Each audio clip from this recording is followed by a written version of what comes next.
میرے ناظرین، آج ہم آپ کے سامنے کچھ ایسے معاملات اور ایسے اندازے رکھنا چاہتے ہیں جن کے بارے میں ہمارا خیال ہے کہ یہ آنے والے وقت سمت کی طرف اشارہ کر رہی ہیں، یعنی الامام المہدی کی طرف۔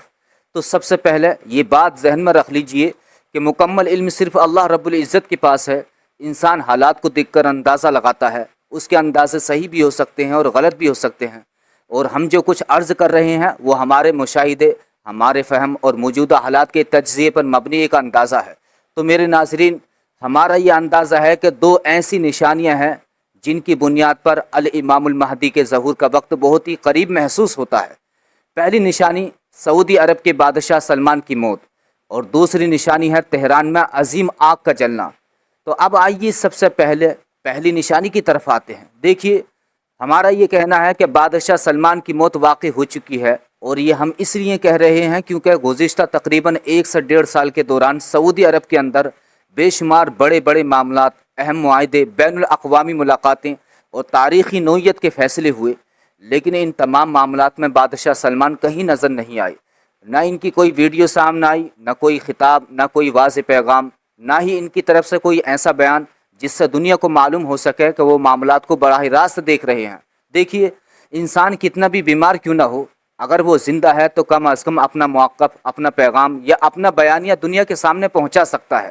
لیکن ہم دیکھ رہے ہیں کہ ایک طویل عرصے سے بادشاہ سلمان کی طرف سے کوئی رائے، کوئی بیان یا کسی قسم کی موجودگی سامنے نہیں آئی۔ وہ تقریباً 8 سے 10 ماہ پہلے سعودی حکومت کی جانب سے ایک خبر سامنے آئی تھی کہ بادشاہ سلمان شدید علیل ہیں اور انہیں ہسپتال منتقل کر دیا گیا ہے۔ تو اس خبر کے بعد سے لے کر آج تک نہ ان کی صحت کے بارے میں کوئی واضح تفصیل سامنے آئی، نہ ان کی کوئی عوامی موجودگی دیکھی گئی، اور نہ ہی ان کی طرف سے کسی اہم عالمی معاملے پر کوئی رائے سامنے آئی۔ تو اسی بنیاد پر ہمارا یہ اندازہ ہے کہ ممکن ہے کہ ان کی موت واقع ہو چکی ہو، اور اس خبر کو فی الحال سعودی حکومت کی جانب سے منظر عام پر نہ لایا گیا ہو۔ اس کی وجہ ہمارے خیال میں یہ ہو سکتی ہے کہ آل سعود خاندان کے اندر اختلافات موجود ہیں اور اقتدار سے متعلق مختلف معاملات حساس مرحلے میں ہوں۔ دیکھیے، ہر انسان اور ہر حکومت کے اپنے حالات، اپنی مجبوریاں، اپنی ترجیحات اور اپنے مقاصد ہوتے ہیں۔ تو ممکن ہے کہ موجودہ وقت میں اس خبر کا اعلان ان کے لیے مناسب نہ ہو، لیکن جب انہیں محسوس ہوگا کہ اب اس خبر کو ظاہر کرنے سے کوئی بڑی مشکل یا پیچیدگی پیدا نہیں ہوگی، تو پھر یہ بات دنیا کے سامنے لا دی جائے گی۔ تو اس سے متعلق ہمارا یہ اندازہ ہے کہ مڈل ایسٹ میں جس رفتار سے حالات تبدیل ہو رہے ہیں، جس تیزی سے نئے نئے معاملات سامنے آ رہے ہیں، تو اس کے پیش نظر بہت جلد کسی اتحادی یا مخالف ذریعے سے یہ خبر دنیا کے سامنے آ سکتی ہے کہ بادشاہ سلمان کی موت واقع ہو چکی ہے۔ اور اگر ایسا ہوا تو پھر سعودی عرب کے اندر پیدا ہونے والی صورتحال نہایت اہم ہو سکتی ہے۔ اسی تناظر میں وہ حدیث بھی ذہن میں آتی ہے کہ جس میں ایک حاکم یا بادشاہ کی موت کے وقت اختلاف اور انتشار کا ذکر کیا گیا ہے، اور پھر ایک ایسے شخص کے مکہ مکرمہ کی طرف جانے اور وہاں بیعت کیے جانے کا ذکر ملتا ہے جسے لوگ اپنا رہنما بناتے ہیں۔ تو ہمارا اندازہ ہے کہ اگر سعودی عرب کے اندر اقتدار سے متعلق کسی بڑے اختلاف یا انتشار کی کیفیت پیدا ہوئی تو یہ آنے والے واقعات کے لیے ایک بڑی تمہید ثابت ہو سکتی ہے۔ آپ اس طرف نظر رکھیے۔ اب میرے ناظرین، اب دوسری نشانی کی طرف آتے ہیں۔ تو ہمارا اندازہ ہے کہ آنے والے وقت میں ایران کا دارالحکومت تہران ایک بہت بڑے حملے کا نشانہ بن سکتا ہے، ایٹمی حملے کا۔ ہمارا خیال ہے کہ اگر ایسا ہوا تو اس کے اثرات انتہائی شدید ہوں گے۔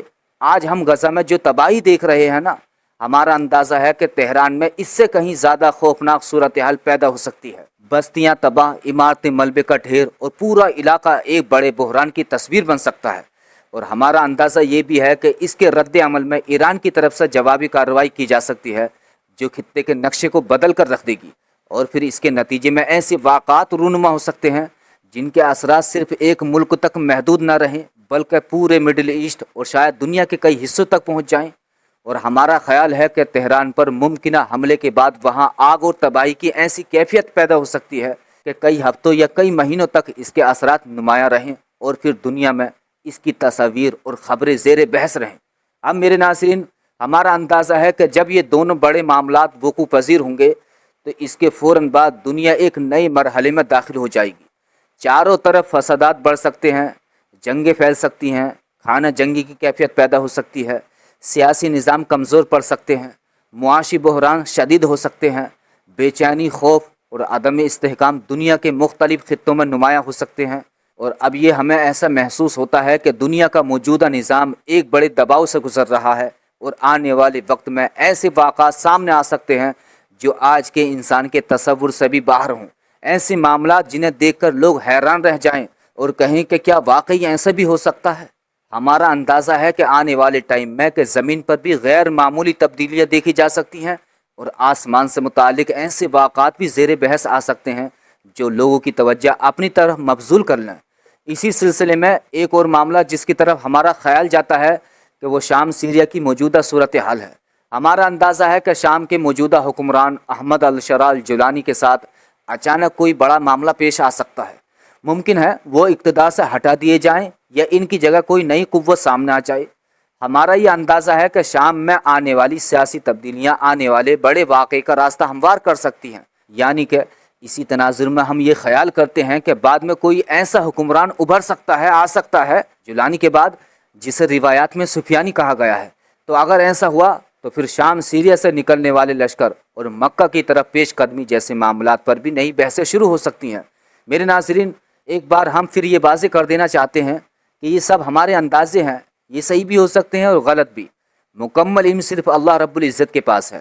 ہم صرف موجودہ حالات کو دیکھ کر ایک ممکنہ تصویر بیان کر رہے ہیں، لیکن ایک بات جو ہمارے نزدیک حقیقت ہے وہ یہ ہے کہ دنیا تیزی سے بدل رہی ہے۔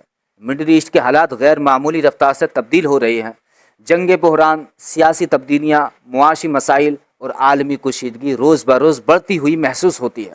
اسی لیے ہمارا خیال ہے کہ انسان کو وقت کی نزاکت کو سمجھنا چاہیے، حالات پر نظر رکھنی چاہیے، آنے والے واقعات کا مشاہدہ کرنا چاہیے اور ہر حال میں اپنے ایمان، اپنے اخلاق اور اپنے کردار کی حفاظت کرنی چاہیے۔ اللہ رب العزت ہمیں ہر فتنے سے محفوظ فرمائے، حق کو حق سمجھنے اور اس پر قائم رہنے کی توفیق عطا فرمائے اور آنے والے ہر مشکل وقت میں ایمان اور استقامت نصیب فرمائے۔